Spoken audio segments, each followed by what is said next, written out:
When I was in high school, I looked for validation and attention in all the wrong places.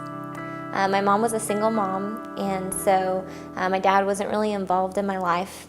And so I really sought to fill that void in other places, mostly from young men.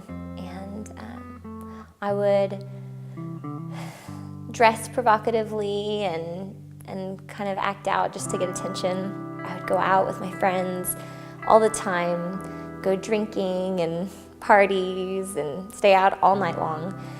And this kind of escalated because just hanging out with my friends and going to parties didn't seem to be enough after a while. I started meeting people off of the internet. They would come to my house, I'd give them my home address, and they'd come pick me up, and we would go hang out, and I would get my attention needs met that way. But one night, I made a very poor choice, and I put myself in a very dangerous position. And that one night of my senior year in high school, I was raped.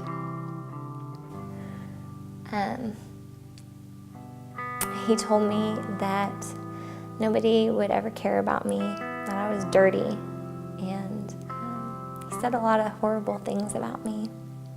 He put his cigarettes out on my legs, and I believed every word that he said.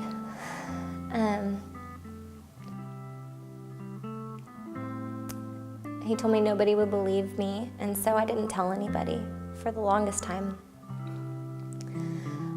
Not even my mom.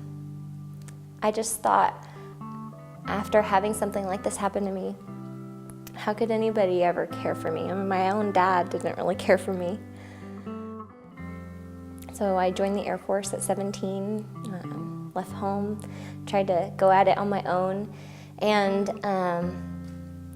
I thought that things would get better and that I wouldn't do those things anymore, but the attention-seeking behavior just continued. And I would continue to look for that attention and that validation in other people, and then later on in work. And running away just never fixed the problem. It wasn't until I spoke to a counselor about what had happened and kind of worked through some of those things that I really kind of started to separate the lies from the truth and started to understand a little bit more about who I was. And then as I kind of grew into that and started down that journey of healing and restoration, I started going to church and just started seeking the truth about who I was. And it was in that I discovered who God says that I am, and that it doesn't matter what anybody says about me or what has happened to me in my past, that those things do not define me, but that I am loved and I'm cherished and I have a purpose, and my story has a purpose. Raped, abused, renewed, restoration. That's my story.